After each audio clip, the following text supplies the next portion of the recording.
আসসালামু আলাইকুম। আসন্ন বার কাউন্সিল পরীক্ষার্থীদের জন্য আমাদের স্পেশাল ক্লাস। আজকে আমরা যে ক্লাসটা নিয়ে আলোচনা করব সেটি প্রিলিমিনারির জন্য তামাদি আইন নিয়ে। আপনাদের যাদের হাতে সময় আছে আমাদের এই ক্লাসটা সম্পূর্ণ দেখবেন, আশা করছি অনেক বেশি উপকার লাগবে। এছাড়াও আমাদের লিখিতের জন্য আমাদের এমস্টেট ল একাডেমি গ্রুপে অনেকগুলো ক্লাস আছে। সংবিধানের ক্লাস চলমান আছে। বর্তমান যারা লিখিত পরীক্ষায় আগামীতে পাশ করে ভাইবা দিবেন তাদের জন্য ভাইবা ক্লাস চলমান আছে। যারা পুলিশ পদোন্নতি পরীক্ষা দিবেন তাদের জন্য আহ, আমাদের কিছু স্পেশাল ক্লাস থাকবে। স্পেশাল আমরা একটা কোর্স চালু করতে যাচ্ছি, ওটা চলমান থাকবে। পাশাপাশি আমাদের এমস্টেট ল একাডেমিতে আমরা নতুন এমস্টেট ল একাডেমি ব্যাচ 2-তে আমরা ভর্তি নিচ্ছি। এটার একটা বিশাল অফার আছে এই মাসের 15 তারিখ পর্যন্ত। জাস্ট সামান্য মাসিক 100 টাকার বিনিময়ে আপনি পুরো এমস্টেট ল একাডেমির সাথে আপনার পরীক্ষা পর্যন্ত থাকতে পারবেন। যারা 15 তারিখের আগে ভর্তি হবেন তাদের জন্য স্পেশাল অফার। আমি চাই আহ, সবাই পাশ করুক, সবার স্বপ্ন পূরণ হোক। তার ধারাবাহিকতায় আমাদের এই উদ্যোগ। যদি আপনাদের আহ, কারো মনে চায় তাহলে আমাদের ইনবক্সে যোগাযোগ করতে পারেন। আশা করছি অনেক বেশি উপকৃত হবেন আমাদের 5-এর ক্লাসে যুক্ত হলে। ঠিক আছে, আর কথা না বাড়িয়ে আমরা তামাদি আইন দিয়ে আজকে শুরু করি। তামাদি আইনের কিছু কথাবার্তা আমরা বলি। যে এটি 1859 সালের আগে ভারতে একক কোনো তামাদি আইন ছিল না। কোম্পানি আদালতে প্রযোজ্য বিভিন্ন ধরনের আইন যা তামাদি আইনের সাথে জড়িত ছিল তা 3টি প্রেসিডেন্সি শহরের মফস্বল এলাকায় বলবৎ ছিল। আইনে অভিন্নতা আনার জন্য 1859 সালে সর্বপ্রথম তামাদি আইন পাশ করা হয়। এই আইনটি 1862 সালে কার্যকর করা হয়। পরবর্তীতে 1859 সালের তামাদি আইনের পরবর্তীতে 1871 সালে তামাদি আইন প্রবর্তন করা হয়। 1871 সালে তামাদি আইনে সরকার কর্তৃক যে কোনো মোকদ্দমা দায়েরের সময় 60 বছর ছিল। 1871 সালের তামাদি আইনের পরিবর্তে 1877 সালের তামাদি আইন প্রবর্তন করা হয়। সর্বশেষ 1908 সালে পুনরায় তামাদি আইন প্রবর্তন করা হয়, যা বর্তমানে বাংলাদেশে প্রযোজ্য। এটা 1908 সালের 9 নং আইন। আইনটি 1909 সালের 1 জানুয়ারি থেকে কার্যকর হয়। আহ এটাতে দেখেন তামাদি আইন একটা পদ্ধতিগত আইন, অর্থাৎ এটা একটা প্রসিডিউরাল ল বা অ্যাডজেক্টিভ ল বলা হয়। যদিও এখানে কিছু ধারা 26 এবং 28 ধারা আমরা পড়ানোর সময় আমরা বিস্তারিত আলোচনা করব, সেগুলো যদিও সাবস্টেন্টিভ বা মূল আইন দুটা ধারা, বাট বাকি সব ধারাগুলোই হলো প্রসিডিউরাল বা পদ্ধতিগত। আর 1859 সালে সর্বপ্রথম তামাদি আইন পাশ করা হয়। সর্বপ্রথম তামাদি আইন কার্যকর করা হয় 1862 সালে। তাহলে সর্বপ্রথম কখন পাশ করা হয়? 1859 সালে। আর সর্বপ্রথম তামাদি আইন পাশ করা হয় 1862 সালে। বর্তমানে বাংলাদেশে প্রযোজ্য তামাদি আইন 1908 সালের, এবং এটা 1909 সালের 1 জানুয়ারি থেকে কার্যকর হয়। এ হলো প্রাথমিক কথাবার্তা। আমরা পরবর্তীতে বিষয়টা দেখার চেষ্টা করি। আমরা আরো অনেক বেশি আলোচনা করব, পাশে থাকুন। এক নজরে তামাদি আইন। তামাদি আইনের মোট ধারা কয়টি? 29টি ধারা আছে। বাতিল আছে 3টি সহ মোট 32টি। তফসিল কয়টা আছে? তফসিল এখন বর্তমানে একটি, দ্বিতীয় এবং তৃতীয় তফসিলটি বাতিল হয়েছে। তফসিলে অনুচ্ছেদ কতটি আছে? 183টা অনুচ্ছেদ আছে। এটি তামাদি আইনটা আসলে খুবই গুরুত্বপূর্ণ, যদিও এটি একটি ছোট আইন। তামাদি আইনের ধারা 29টি ধারার মধ্যে 3 থেকে 25টি ধারা সমূহে তামাদির মেয়াদ গণনার পদ্ধতি যেমন কোন সময় বাদ দিয়ে এবং কোন সময় যোগ করে তামাদি গণনা করতে হবে, তামাদির জন্য নির্ধারিত সময়ে পর মোকদ্দমা দায়ের করলে তার ফলাফল কি, তামাদির বিলম্ব মওকুফ ইত্যাদি নিয়ে আলোচনা করা হয়েছে। এবং 26 থেকে 28 ধারা প্রেসক্রিপশন, অর্জন, অ্যাকুইজিশন নিয়ে আলোচনা করা হয়েছে। এখানে কিছু শর্ত অর্জন হয় দলিল ছাড়া। আমরা সে বিষয়গুলো নিয়ে বিস্তারিত আলোচনা করব পরবর্তীতে। বা আবার বিলুপ্তিও হয় 28 ধারাতে, আবার আপনার শর্ত বিলুপ্তিও হইতে পারে, সেগুলো আমরা বলবো। তামাদি আইনের তফসিল, তামাদি আইনের প্রথম তফসিলে ফার্স্ট শিডিউলে মোকদ্দমা, আপিল, আবেদন দায়েরের তামাদের মেয়াদ উল্লেখ করা হয়েছে। প্রথম তফসিলে মোট 183টি অনুচ্ছেদ বলবৎ আছে। অর্থাৎ এখানে 1 থেকে 49 পর্যন্ত আপনি কখন মোকদ্দমা দায়ের করবেন সে বিষয়ে বলা আছে। আর এটি হলো মোকদ্দমা দায়ের সংক্রান্ত তামাদের মেয়াদ নিয়ে। এরপরে 150 থেকে 157 পর্যন্ত আপিল সংক্রান্ত বিষয়গুলো নিয়ে বলা আছে। এরপরে আপনার হচ্ছে হলো 158 থেকে আহ, আপনার হচ্ছে হলো বিভিন্ন আবেদন, এই বিষয়গুলো নিয়ে বলা আছে। আমরা সামনে দেখব। তাহলে আমরা দেখলাম যে তামাদি আইনের ফার্স্ট শিডিউলে মোকদ্দমা, আপিল বা আবেদন দায়েরের তামাদের মেয়াদ উল্লেখ করা হয়েছে। আমরা একটু বিগত সালের প্রশ্নগুলো দেখার চেষ্টা করি যে কি কি প্রশ্ন আমাদের বার কাউন্সিল পরীক্ষায় এসেছিল। তামাদি আইন সর্বপ্রথম আইনে পরিণত হয়, তাইলে আমরা দেখতে পারি 1859 সালে। তামাদি আইন সর্বপ্রথম আইনে পরিণত হয় 1859 সালে। পরবর্তীতে দেখেন দেওয়ানি মামলায় তামাদের বিষয়টি আইন ও ঘটনার মিশ্র প্রশ্ন। দেওয়ানি মামলায় তামাদের বিষয়টি আইন ও ঘটনার মিশ্র প্রশ্ন। আমরা একটু সেলফ প্র্যাকটিসে চলে যাই। তামাদি আইন কত সালের? তামাদি আইন 1908 সালের। তামাদি আইন কত নং আইন? তামাদি আইন 1900 আপনার হচ্ছে 8 সালের 9 নং আইন। কত নং আইন? 9 নং আইন।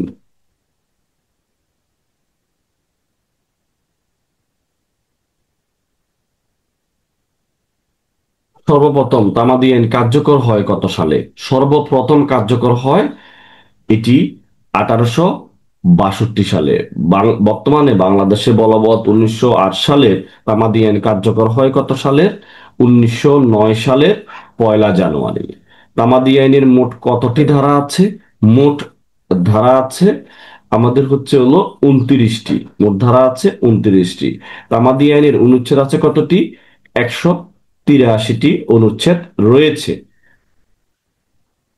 এবার হচ্ছে তামাদি আইনের কতটি তফসিল বর্তমানে বলবৎ আছে? একটি তফসিল বর্তমানে বলবৎ আছে। তাহলে মোকদ্দমা, আপিল, আবেদন দায়েরে তামাদের মেয়াদ তামাদি আইনের কোথায় উল্লেখ আছে? এটা হলো প্রথম তফসিলে উল্লেখ আছে। তামাদি আইন হলো একটি কি আইন? এটি একটি পদ্ধতিগত আইন। আশা করছি বিষয়গুলো আপনারা খুব ভালোভাবে বুঝতে পারতেছেন। এবার আমরা একটু তামাদি আইনের কিছু মৌলিক বিষয়গুলো নিয়ে আলোচনা করি। দেখেন তামাদি আইনের প্রযোজ্য এবং যে ক্ষেত্রে প্রযোজ্য না, কোথায় তামাদি আইনটা প্রযোজ্য হবে, কোথায় প্রযোজ্য হবে না, এই বিষয়টা দেখেন। দেওয়ানি মামলায় তামাদি আইন 1908 সালের দেওয়ানি কার্যক্রমে অর্থাৎ দেওয়ানি মূল মামলায় সুট, আপিল, রিভিউ এবং অ্যাপ্লিকেশন, আবেদন ইত্যাদির ক্ষেত্রে প্রযোজ্য হয়। আর ফৌজদারি মামলার ক্ষেত্রে, ফৌজদারি মূল মামলার ক্ষেত্রে তামাদি আইনটা প্রযোজ্য হয় না। মূল মামলার ক্ষেত্রে কখনো তামাদি আইন প্রযোজ্য হবে না। আপনি চাইলে যত বছর পরে হোক তত বছর পরে গিয়ে আপনি ফৌজদারি মামলা দায়ের করতে পারবেন, এতে কোনো সমস্যা নাই। যদি এটি থাকতো তাহলে কি হইতো? কোনো একটা ফৌজদারি অপরাধ করে কাউকে জোরপূর্বক হয়তো কোথাও আটক রাখতো বা তাকে মামলা করতে আহ, দিত না। তাহলে কি হইতো? তারা তামাদি চলে গেলে এই আর মামলাটা করতে পারতো না। এই জন্য আসলে ফৌজদারি মামলার ক্ষেত্রে তামাদি আইনটা প্রযোজ্য না। কিন্তু কিছু বিশেষ ফৌজদারি কার্যক্রম যেমন ফৌজদারি আপিল দায়েরের ক্ষেত্রে প্রযোজ্য, আপিলের ক্ষেত্রে আবার সেটা প্রযোজ্য হবে। এরপরে আমরা দেখার চেষ্টা করি যে তামাদি আইন প্রতিকারকে বারিত করে, অধিকারকে না। The law of limitation bars a remedy not as a right. তামাদি আইন অধিকারকে বিলুপ্ত করে না, কিন্তু প্রতিকারকে বারিত করে। যেমন এ আবুল কার কাছে? বাবুলকে 1 লক্ষ টাকা ধার দিল। আবুল বাবুলকে 1 লক্ষ টাকা ধার দিল। পরবর্তীতে বাবুল উক্ত ধারের টাকা দিতে অস্বীকার করে। তামাদি আইনের 57 অনুচ্ছেদ অনুযায়ী ধারের টাকা আদায়ের জন্য মামলা করা তামাদের মেয়াদ হলো 3 বছর। এখন আবুল 3 বছরের মধ্যে মোকদ্দমা করে উক্ত অর্থ আদায় করতে পারবে, কিন্তু আবুল 3 বছরের পর মোকদ্দমা দায়ের করলে আদালত মোকদ্দমাটি খারিজ করে দিবে। অর্থাৎ আবুল প্রতিকার পাবে না, কিন্তু ধারের টাকা পাওয়ার যে অধিকার আবুলের আছে তা কিন্তু বিলুপ্ত বা বারিত হবে না।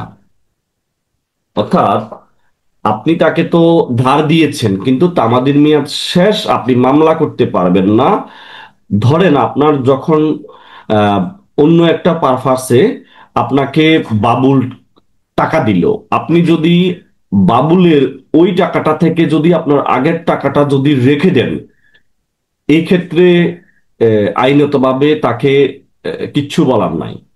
আপনি চাইলে ওই যে কোনো একটা পারপাসে রেখে দিতে পারবেন, অথবা সালিসের মাধ্যমে অথবা অন্য কোনো ওয়েতে আপনার টাকা আদায় করতে পারবেন। এই ক্ষেত্রে আপনাকে নিষেধ করে নাই, বাট আপনি মামলা দায়ের করতে পারবেন না। আইনি প্রক্রিয়ার মাধ্যমে মামলা দায়ের করতে পারবেন না, এখানে আপনাকে বারিত করেছে, কিন্তু আপনার যে অধিকার এজ এ রাইট আপনি টাকাটা পাচ্ছেন ওইটা বারিত করে নাই। আশা করছি বিষয়টা বুঝতে পেরেছেন। বাকি কথা আমরা ক্লাসে, পার্সোনাল ক্লাসে আলোচনা করব। কোন ক্ষেত্রে তা আমাদের বিধান প্রযোজ্য নয়, কোন ক্ষেত্রে তা আমাদের বিধান, মূল ফৌজদারি মামলার ক্ষেত্রে তা আমাদের বিধান প্রযোজ্য নয়। এরপরে দেখেন, তামাদি আইন 2-1 ধারায় মোকদ্দমা সুট অন্তর্ভুক্ত হবে না। কিসে? আপিল, জারির আবেদন, আবেদন, এগুলাতে সুট বলতে অন্তর্ভুক্ত হবে না এই সবগুলোই। তামাদি আইনে 2-1 ধারা অনুযায়ী মামলা বলতে আপিল বা আবেদন অন্তর্ভুক্ত হবে না। এই আইনে মামলা বলতে মূল মামলাকে বোঝানো হয়েছে, যা আরজি দাখিলের মাধ্যমে দায়ের করা হয়। তাহলে মূল মামলা বলতে কি বোঝানো হয়েছে? যা আরজি দাখিলের মাধ্যমে দায়ের করা হয় তাকে মূল মামলা বলা হয়। তামাদি আইন 1908 প্রযোজ্য হয়। কোথায় প্রযোজ্য হয়? শুধুমাত্র দেওয়ানি মোকদ্দমার কার্যক্রমে এবং কিছু ফৌজদারি কার্যক্রম যেখানে আপিলের ক্ষেত্রে।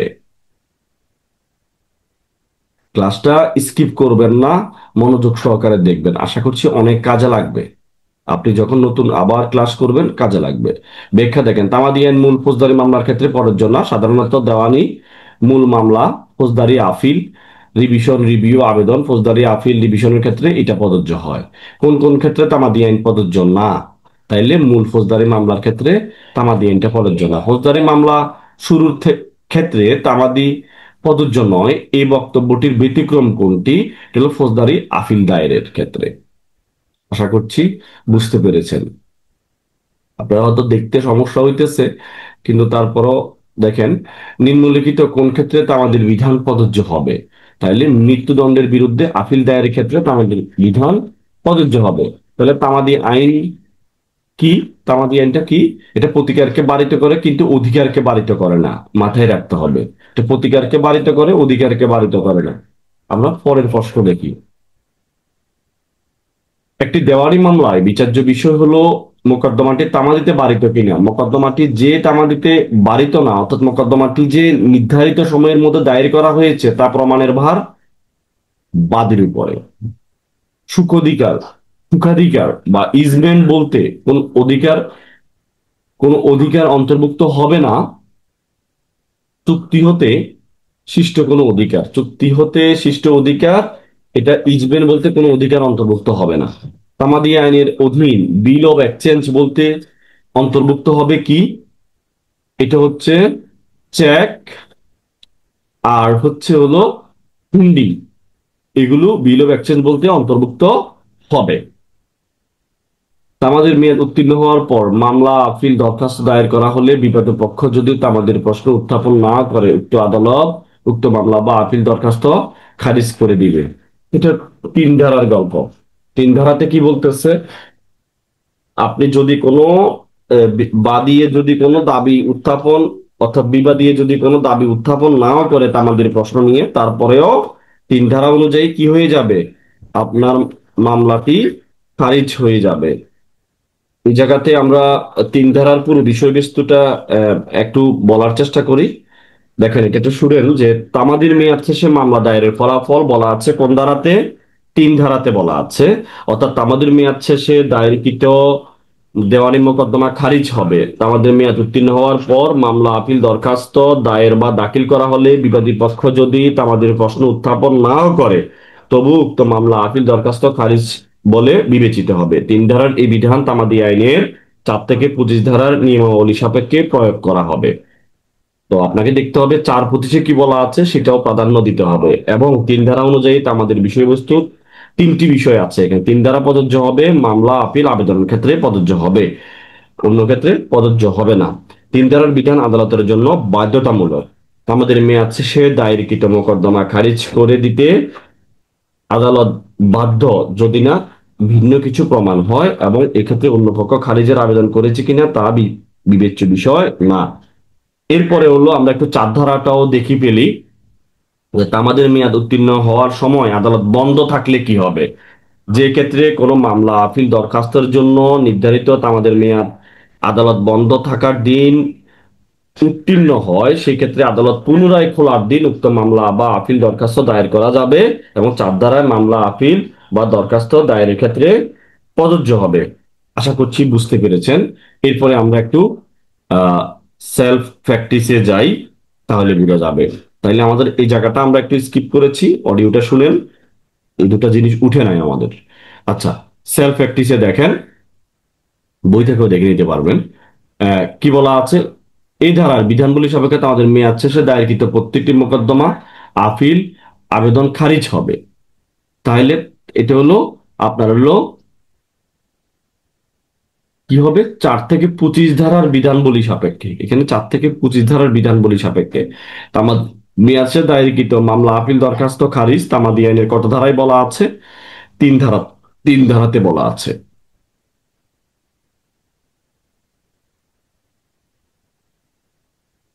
এখন তামাদি আইনের 3 ধারার বিধান মান্য করা আদালতের জন্য কি? এটা একটা বাধ্যতামূলক। তামাদি আইনের 3 ধারা অনুযায়ী আমাদের বিষয়বস্তু কয়টি? আমাদের বিষয়বস্তু হলো 3টি: মামলা, আপিল, দরখাস্ত। আমরা এগুলো মনে রাখার কৌশল নিয়ে প্রাইভেট ক্লাসে আলোচনা করব। তামাদি আইনের 3 ধারা অনুযায়ী আমাদের বিষয়বস্তু হলো কি? উপরের সবগুলো: মামলা, আপিল, আবেদনপত্র বা দরখাস্ত। তামাদি আইনের 4 ধারার বিধান প্রযোজ্য হবে সেম, মামলার ক্ষেত্রে, আপিলের ক্ষেত্রে, আবেদনের ক্ষেত্রে।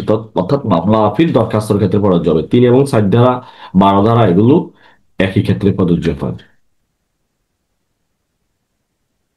আমাদের আইনের নির্ধারিত মেয়াদের পর দায়েরকৃত মামলা খারিজ হবে কখন? প্রথম তফসিলে। আমাদের মেয়াদ শেষে দায়েরকৃত মামলার পরিণতি কি? তাইলে পরিণতি হচ্ছে মামলা খারিজ করবে, মামলা খারিজ করবে। নির্ধারিত আমাদের মেয়াদ উত্তীর্ণ হওয়ার পর মামলা, আপিল, দরখাস্ত বা দাখিল করা হলে তামাদি আইনের সাধারণ নীতি অনুযায়ী মোকদ্দমাটি কি করে দিবে? খারিজ করে দিবে, মামলা খারিজ করে দিবে। এরপরে দেখেন, তামাদি আইনের প্রথম তফসিলে উল্লিখিত মেয়াদের পর দায়েরকৃত মামলা, আপিল এবং আবেদন খারিজ হবে। বিবাদী তামাদির প্রশ্ন উত্থাপন করুক বা না করুক, বিবাদী কোনো কথা না বললেও মামলা খারিজ হবে, মাথায় রাখতে হবে।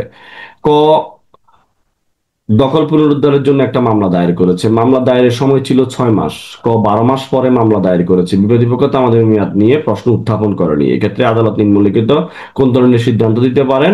উনি সিদ্ধান্ত দিতে পারেন মামলাটা খারিজ হবে। আশা করছি বুঝছেন।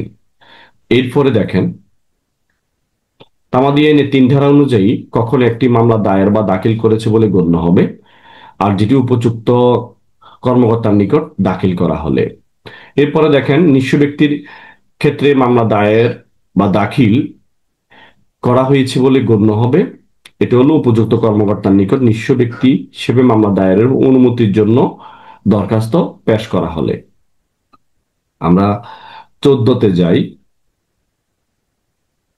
তামাদি আইনের শিডিউলে মোকদ্দমা শুট দায়েরের জন্য উল্লেখিত সময় আদালত বা মামলার পক্ষ উক্ত মেয়াদ বৃদ্ধি বা কমাতে পারে না। তো আমাদের মেয়াদ উত্তীর্ণ হওয়ার সময় আদালত বন্ধ থাকলে আদালত পুনরায় খোলার দিন উক্ত মামলা বা আপিল বা দরখাস্ত দায়ের করতে হবে। তামাদি আইনের কোন ধারায় বলা আছে? তামাদি আইনের 4 ধারায় বলা আছে। যেদিন খুলবেন ওই দিন আপনি আবার মামলাটা দায়ের করতে পারবেন। তামাদি মেয়াদ উত্তীর্ণ হওয়ার সময় আদালত বন্ধ থাকলে আপনি কি করবেন? আপনি, আপনার কিছু করার নাই, আদালত পুনরায় খোলার দিন মামলা আপিল দরখাস্ত দায়ের করতে পারবেন। মোকদ্দমা দায়েরের তামাদের মেয়াদ উত্তীর্ণ এত তারিখে, 30শে ডিসেম্বর এত তারিখ বা 5শে জানুয়ারি পর্যন্ত বন্ধ ছিল, এক্ষেত্রে মেয়াদ উত্তীর্ণ বা দায়ের কি করা হবে? অর্থাৎ এখানে কি করতে হবে? আপনাকে 6 জানুয়ারি 2012-র মধ্যে মামলাটা দায়ের করতে হবে। আশা করছি আমাদের ক্লাসটা মনোযোগ সহকারে শুনেছেন। না বুঝলে আবার দেখবেন, আপনি বই দেখবেন, নতুন বই কিনবেন। আর আমাদের যারা, এখনো আবারও বলছি, আমাদের একটা এমিস্টেট ল একাডেমি ব্যাচ 2-তে ভর্তি চলমান আছে, মাত্র মাসিক ফি 100 টাকা। এই সুযোগটা থাকবে 15 তারিখ পর্যন্ত। আসসালামু আলাইকুম ওয়া রাহমাতুল্লাহ।